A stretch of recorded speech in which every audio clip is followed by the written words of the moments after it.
500 கோடி முதலமைச்சருடைய பங்களா தரைமட்டம். கதறிய தமிழக முதலமைச்சர். ஒட்டுமொத்த அரசியலும் திரும்புகிறதா ஆந்திராவின் பக்கம். ரிஷிகொண்டா பேரை கேட்ட உடனே சும்மா அதிருதுல. கோபாலபுரம் அப்படின்னு கேட்டா கோபாலபுரம் டெல்லியின் தலைமையகம். கோபாலபுரம் இல்லை என்றால் இன்று பாதி அரசியல்வாதிகள் இல்லை.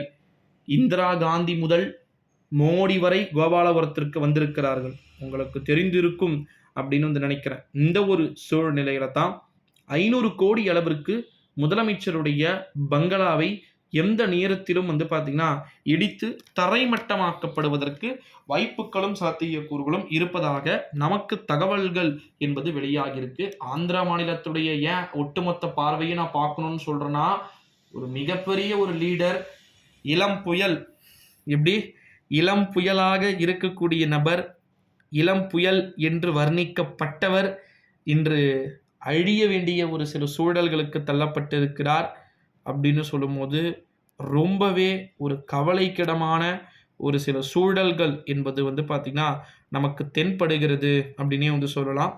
ரிஷிகொண்டா ஒட்டுமொத்த மலையையுமே வந்து சுரண்டி கட்டப்பட்ட சுற்றுலா தலம் அப்படின்னு தான் வந்து சொன்னாங்க. இந்த ஒரு சூழ்நிலையிலே அதை வந்து இவ்வளோ கஷ்டம் இருக்கும்போது இந்த வெங்காயம்லாம் தேவையா அப்படின்னு சொல்லிட்டு இப்போ அங்கே வந்திருக்கக்கூடிய தெலுங்கு தேசம் கட்சி வந்து பார்த்திங்கன்னா பண்ணியிருக்கிறாங்களாம். இப்போ அது வந்து ஆளுங்கட்சி கண்ட்ரோலில் தான் வந்து இருக்கும். இந்த ரிஷிகொண்டா அப்படின்றது ஆளுங்கட்சியாக யார் இருக்கிறாங்கன்னு சொல்லிட்டு உங்களுக்கு தெரியும் அப்படின்னு வந்து நினைக்கிறேன். நம்முடைய தமிழகத்துடைய முதலமைச்சர் மாண்புமிகு செல்வி ஜெயலலிதா அவர்கள் இருக்கிறாங்கன்னு வச்சுக்கோங்க. அவ்வளோ சீக்கிரத்தில் உங்களால் வந்து கொடநாட்டுக்குள்ளே போயிட முடியும். அப்படியும் நீங்கள் கொடநாட்டுக்குள்ளே கிங்காக போயிட்டு வந்தீங்கன்னா மாஸ் தான். ஓகேங்களா? அதுவே ஜெயலலிதா இல்லாத போது தாங்க உள்ளேயே போக முடியுது. அதுவரை யாராலுமாவது எவராவதுமாவது நிச்சயமாக மாற்றத்தை வந்து ஏற்படுத்துமான்னு கேட்டிங்கன்னா வாய்ப்பில்லை.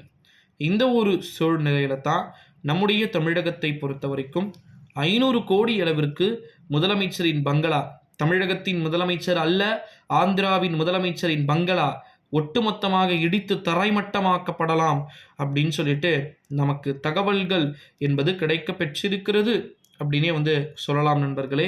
ஸோ இதனால் ஸ்டாலின் அதிர்ந்து போயிருக்கிறார்.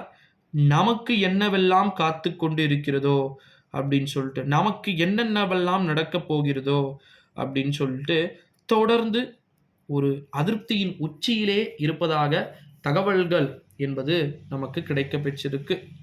500 கோடி பங்களா அப்படின்றது ஒரு சாதாரணமான விஷயங்கள் கிடையாது. ஓகேங்களா? ஸோ அதனால் வந்து நம்ம வெயிட் பண்ணி தான் வந்து பார்க்கணும் நண்பர்களே, என்ன மாதிரியான ஒரு அறிவிப்பு